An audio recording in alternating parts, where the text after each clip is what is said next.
Well, Jennifer Life is here this afternoon at RMIT University in Melbourne with Dr. Aiden Warren, who's a senior lecturer in international relations in the School of Global and Global Urban and Social Studies. So, good afternoon, Aiden. Good afternoon. Thank you for having me.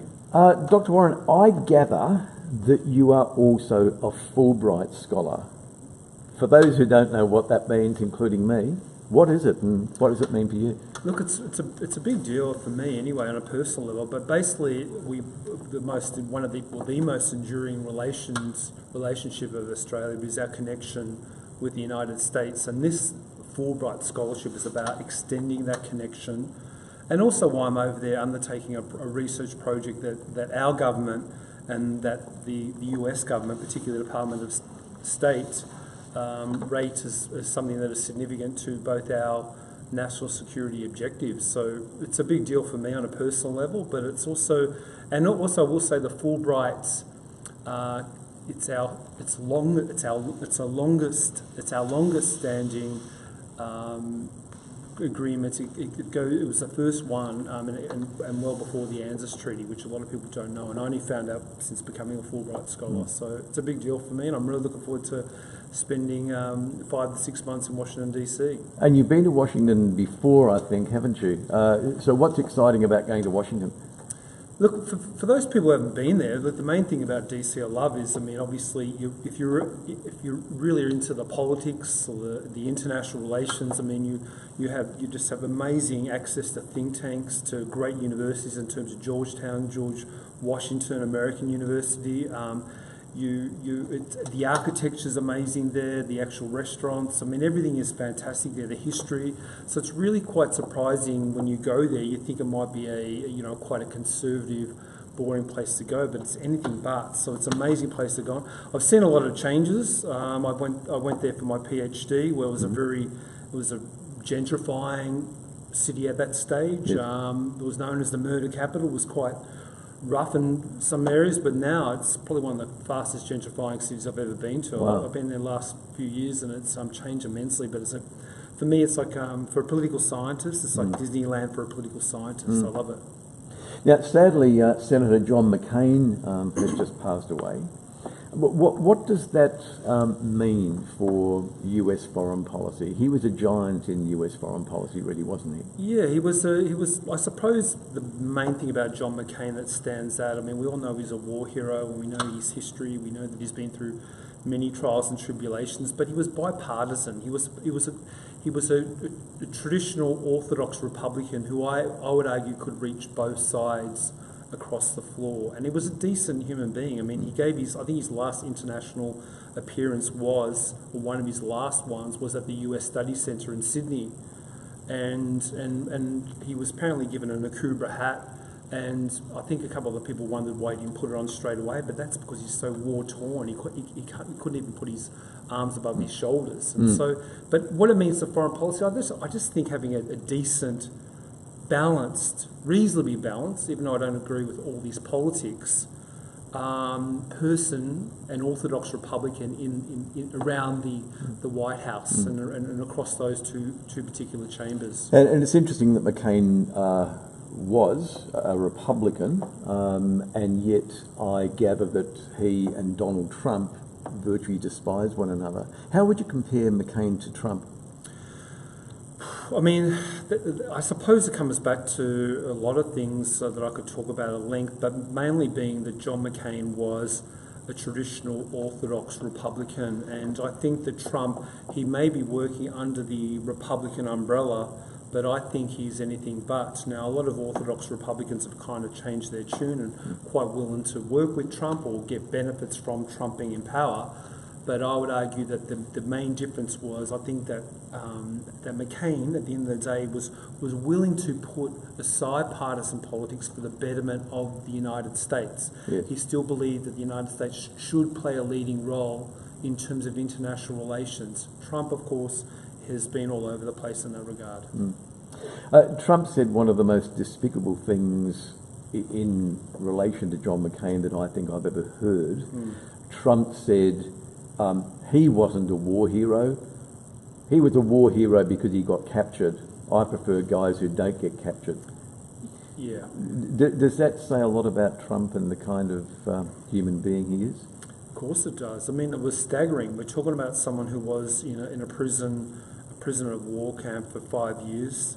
How he survived that, I mean, God only knows. But I mean, to say that to a war hero, particularly someone with the upbringing of Trump, I mean, everyone knew it was just an outlandish thing to say. But it's hardly surprising. I mean, we could write a list of 200 such off-the-cuff, crass, offensive statements and come up with a pretty lengthy list. So he's I think personally, he's a very average person.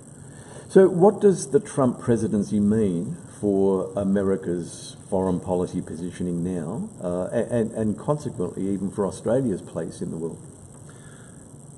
Look, it's a massive shift. I mean, one of the things that you and I have lived and breathed is what is referred to as the post-1945 liberal order.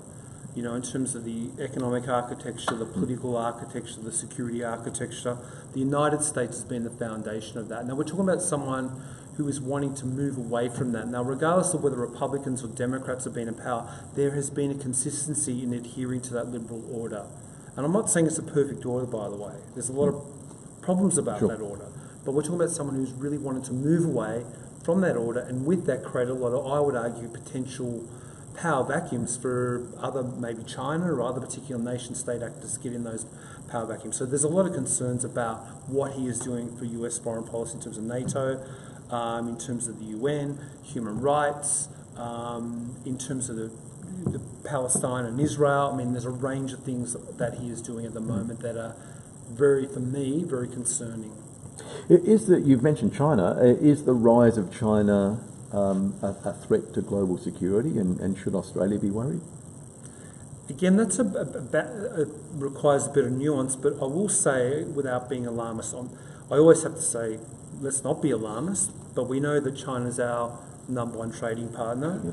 We know the US is our number one security partner, our number 3 trading partner. So we're always the relationship's always in flux. We're always trying to manage the two. Now, the US will always have our preference. The historical, enduring relationship will always be our preference. But I will say the rise of China is occurring on different levels, particularly, I would argue, since the US got lost in the wilderness in Iraq and Afghanistan. China has benefited from being lost in that wilderness. Yes. And there's definitely been a change since 2002 in Xi Jinping's policy. Whereas I think China was meant to be more a growing, dormant giant, is now, I would argue, more proactive in terms of South China Seas, military bases, island building, Vanuatu, and definitely in for the long haul. So I won't say be concerned, but definitely mindful of, and something we're going to have to coexist with. How will history judge the Barack Obama presidency? Good question. These questions require probably a couple of hours, but I'll give you a quick snapshot.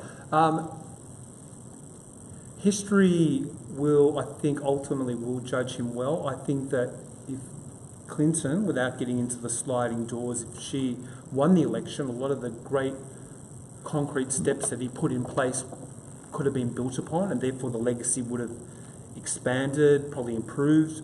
I think that we're going to see a legacy of someone who inherited a war on terror, 2 theatres in the war on terror, a global financial crisis. And even though Trump is taking a lot of credit now for the bounce in the US economy, I think that Obama got it up incrementally over two terms to a reasonable level, and Trump's benefiting from that. I think there was some decent foreign policy successes.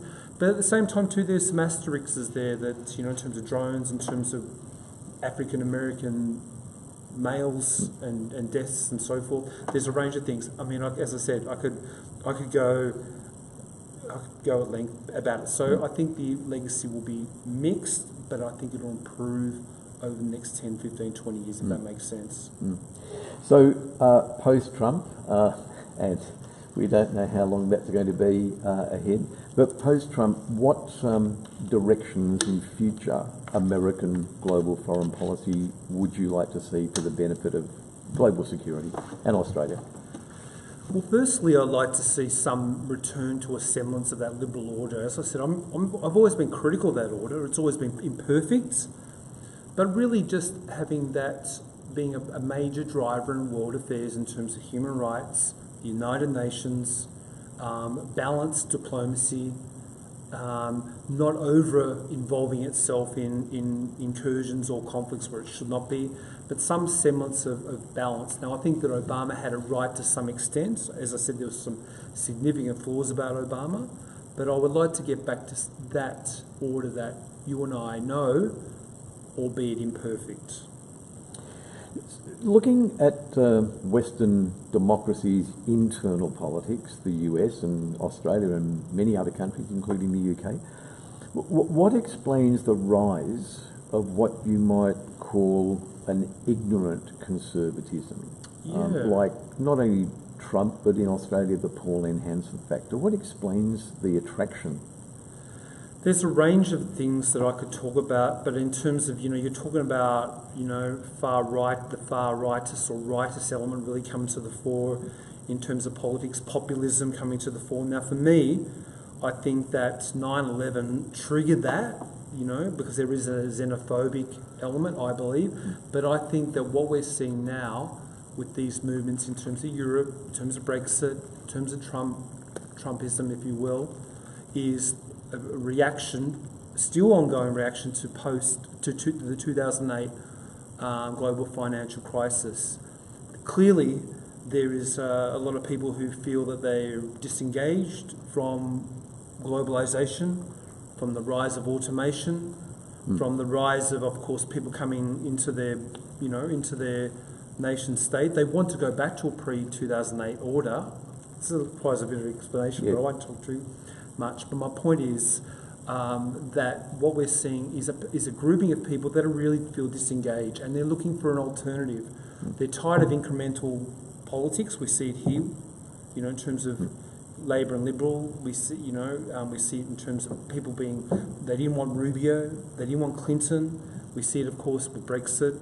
So we see a grouping of people that feel that they are alienated from globalisation, particularly post-2008, and looking for an alternative and a solution.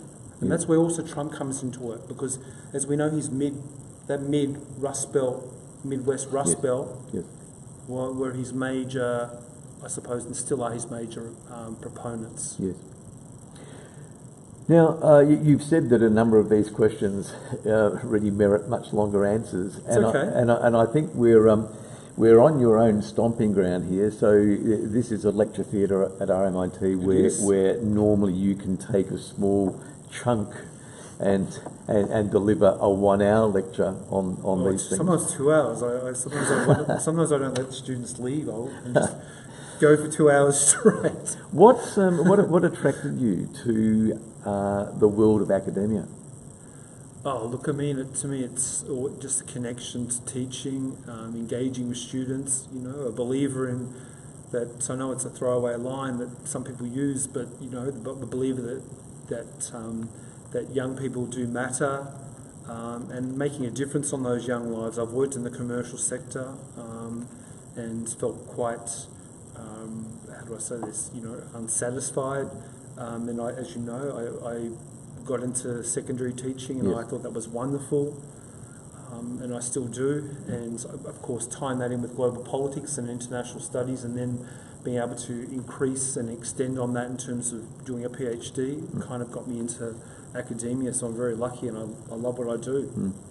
So what advice would you have for any young people, maybe in senior high school or first year uni in a generalist degree, who aim to go into the academic world?